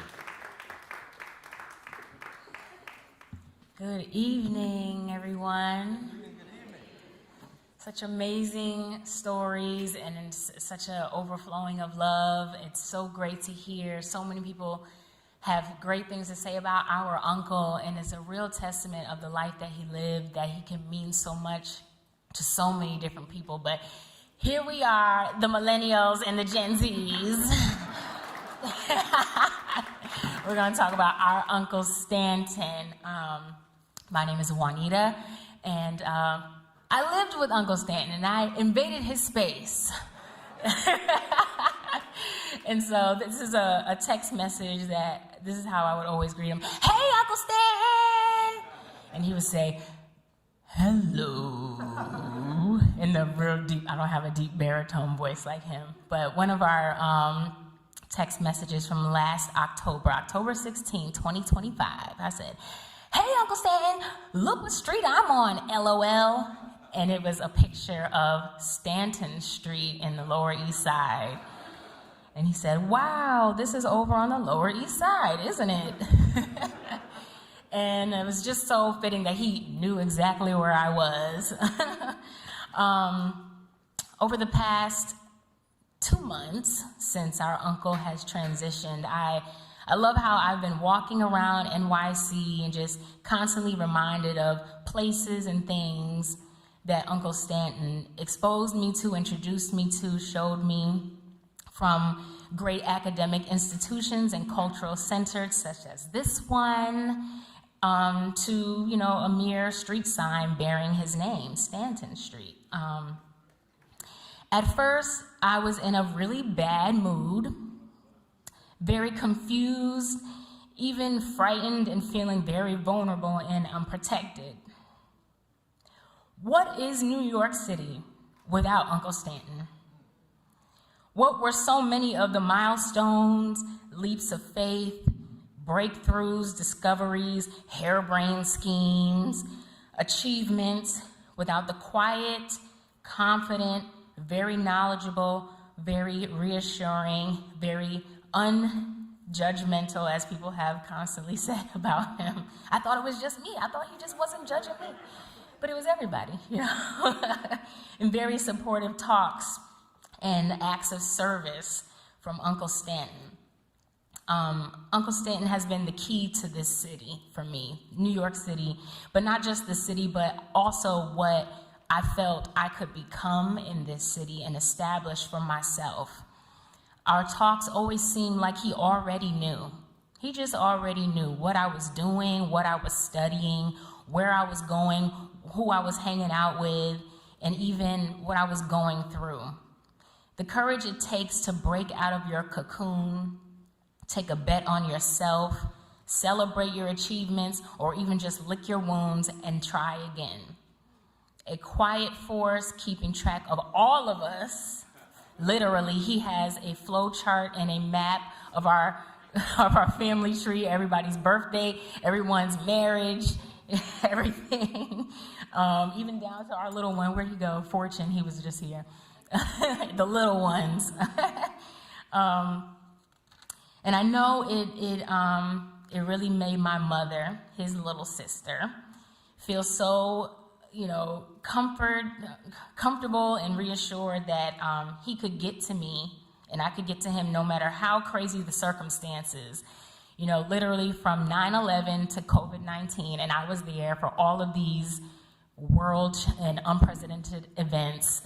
And he was uptown, and I knew I could get to him, you know.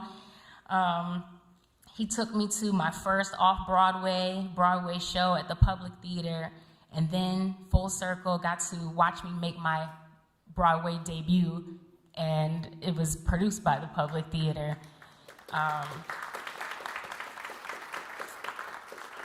Whenever I would talk about him, going to see him at Baruch College when I was at NYU, my friends would say, "Oh, you mean your uncle that looks like W.E.B. Du Bois?" And I would say, yes, and I did all my research for my paper by just visiting him in his office. So I will have mine in on time. We're not supposed to talk that long, so there's no way that I could cover everybody's individual experience or us as a collective, his nieces and nephews, and how much he has meant to us. Which kind of got me to thinking, you know, he's shown up for us in so many ways. And in the craziness of coming of age and finding yourself, you know, you can take for granted someone as consistent and reliable as an Uncle Stanton. And so I just wanted to think to myself, like, how many ways have we shown up for him? I was really proud that in the last few years, as I kind of got myself together, I could like show up for him. I could ask him what he needed. I could come to, you know, hang out with him and Uncle Ty. I was really proud to be there when you all had the billboard in Times Square during Pride, and I just could stand there and watch the Jumbotron show you all. And I was there when he just called me up and he said, "Hey, do you want to come to the New York Genealogical Society event for Juneteenth? They're supposed to be presenting me with something." And he's so unassuming, he's so humble. And I was like, "Yeah, I have time." You know, I was like, you know, I'm gonna make sure that I show up. He's asking me. He doesn't usually ask me for anything, you know. So I go and I had to sit there and I was like, "Oh, I'm gonna put my phone out." And I ran out of space in my phone as they were reading off literally 10 pages of, it was 18 pages, okay, of accolades, achievements, credits, and the very last one was them presenting him the Lifetime Achievement from the White House, the Biden-Harris administration. We got to make that clear, which White House it was. And just in his very like humble self, he just was gonna stuff it in his backpack and take the train back to Riverside Drive. And I said, no, can we like get a car for this? Like, let's ride in a car with this plaque, please, you know. But yeah, my brain went kind of crazy when CB told me I was gonna be speaking for us, because there's so many memories. I see his face, that big smile, and this kind of like proud but also shy look in his eyes when he would be looking at me from the seats in a lot of different theaters, a lot of different performances. And that's something that I'm really, really gonna miss. And then also hearing that low, hello, how are you doing, baritone voice. But going back to that feeling of being, you know, a little frightened, I took it upon myself in these last few weeks to just go outside and enjoy this city that I know that he loved so much, and go to all those places and have a fond memory and remember when I first walked across the Brooklyn Bridge, when I first did this or did that, or things that Uncle Stanton, you know, exposed me to. And I hope that maybe this little one right here, who's my nephew, will be like, my Auntie Nita showed me that the first time. And all my cousins' kids, because I'm the only one that don't have no kids. So I'll be the Auntie Nita, and hopefully I can take that, you know, that mantle and pass on how much he has meant to us and we will instill it in our next generation. So we love you, Uncle Stanton. We're going to keep making you proud. Oh, yes, I almost forgot.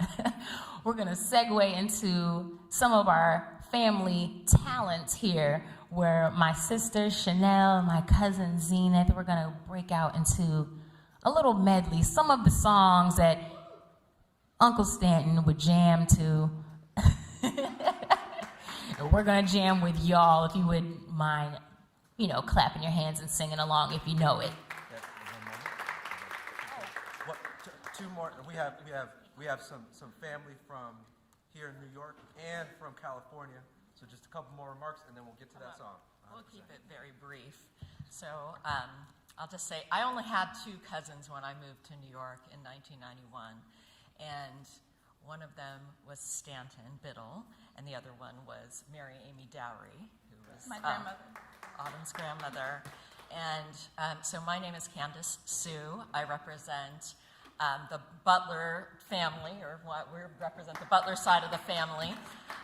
So my mother is Jacqueline Butler Mills Sue, you remember, and she is on Zoom watching, and I believe your mother, Melinda Steele, is also watching. When I heard that we lost our cousin Stanton, I knew I had to come, so sorry. I'll be the emotional one. No. Stanton was very special to me because when I came here, I knew no one. It was just my now husband and I, and we moved to New York City after college, and Stanton was just such a steady rock for us here in the city. And through the birth of my children, actually even when I was in Memorial Sloan Kettering myself and they thought I wasn't going to survive the cancer that I had, Stanton was there that whole time and there for me. So I just want to say, I know my mother is watching, and he was such an incredible resource because he is a genealogist, and she wrote a book about the Butler Weathers family history dating back to 1767, and he was a big part of that. And I know they were researching the second phase of that book over the past 2 years. That was so important to her, and his friendship and his just familial support of our family altogether was just so important. I'll never forget that even just a couple of years ago, Ty, thank you so much for bringing him out so that we could spend time. I live in San Francisco. My daughter, who's sitting here, had to fly out to be here today just to come pay tribute.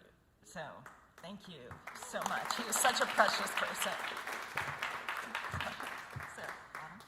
Yes, I'm Autumn Steele, and Stanton, in true form, I know our genealogy. So Stanton is my first cousin, once removed. His grandmother and my great-grandmother were sisters. Stanton was a bit like a little brother to my grandmother, and she spent some of her summers upstate in New York at the hippodrome that his grandfather owned up there, horse riding, as he comes from a family of horse trainers.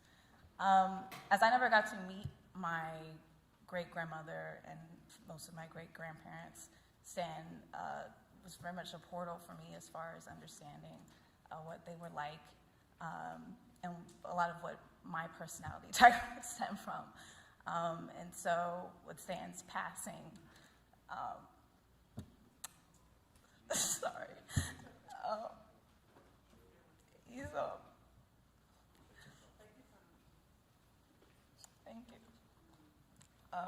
It's just a closing of the elders of that side of my family, and so I'm gonna miss him dearly. And yeah, I'm just gonna miss him. Thank you.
Fantastic, fantastic. One more round of applause for my sister, my cousins. And at this time, we would like for us all to engage the tribute film to Uncle Stanton, The Dash in Motion.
As we come to the close of this program, if I can ask Miss Zakia Ringgold to come for a couple of words.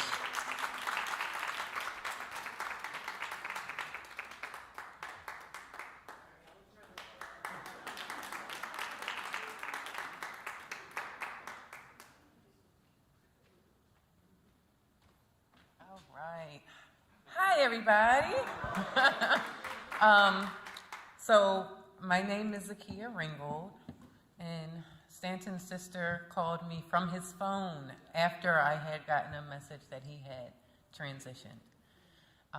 Many of you may not know, but I worked closely with Dr. Biddle for his 80th birthday party, and we said this one would not be 4 hours, so I'll be meeting with our speakers after this, going over what 3 minutes looks like. But I just want to say it has been an honor to work with your family and honor Dr. Biddle in this way. When he reached out to me to do his 80th birthday party, I said I had never done anything like that. He was like, yeah, but you can do it. And we worked through his timeline that he created from the time of his birth all the way up to his 80th birthday. And as we would go through and what that experience would be like, I asked him, I said, did you know that you were making history at that time? And he said, no, I was just doing what I wanted to do. And I said, well, if somebody like me wanted to make history, how do they do it? He was like, keep doing what you're doing. When his family reached back out, it was a year after I was diagnosed with colon cancer. I'm clean, I'm healthy now. I'm healthy now. But the entire time that I was laying in that bed, I could think of 2 verses from the Alexander Hamilton soundtrack. One of them is, you have no control of who lives, who dies, and who tells your story. Stanton told his story, and everybody here was able to contribute to that. The other quote from there is, what is a legacy? It's planting a seed that you may never get to see. And Dr. Biddle planted a seed in me 3 years ago when he said, I know you can do it. And everything blossomed from there. So I just want to thank Sheila, Simone, Sharon, okay, there you go, Ty, who had the concept of what's in a dash and gave me full range to make it come to life and trusted me with it. So thank you, thank you, thank you.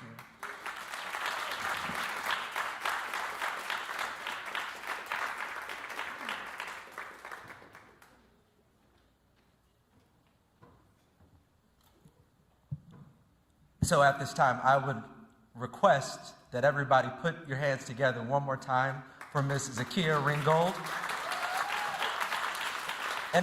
And I ask that not just rhetorically, but because what she did in leading and shepherding this celebration dignified what greatness you all were able to, from different perspectives, experience of Dr.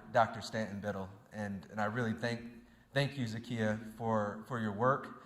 Now I've termed her work, hopefully we can keep this going, the Ringgold Standard. That's what it is, the Ringgold Standard. So for closing remarks, as we prepare to close tonight's celebration, I want to take a moment on behalf of the Biddle family to simply say thank you. Thank you to everyone who traveled near and far to be here tonight. Thank you to those who joined us virtually. Thank you to every speaker and musician, every friend, colleague, organization, and loved one who helped us honor Dr. Stanton Biddle with such care and dignity.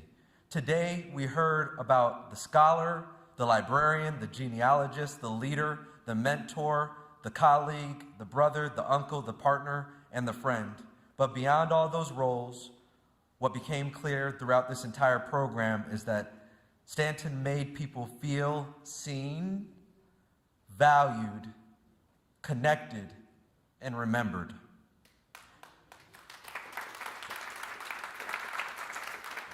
And perhaps that is one of the greatest legacies a person can leave behind.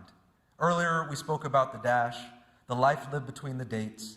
Today reminded us just how full my uncle's dash truly was. His work will continue in the archives he helped preserve, in the institutions he helped shape, in the communities he helped strengthen, in the family stories that will continue to be told, and in all of us who are fortunate enough to experience his presence. As we leave this place today, may we carry forth not only his accomplishments, but also his intentionality, his generosity, his excellence, and his commitment to ensuring that people and their stories mattered. At this time, the family warmly invites all guests to join us for the reception and community gathering immediately following this program. Thank you again for being here to celebrate my uncle, Dr. Stanton Biddle. Thank you again. We are dismissed.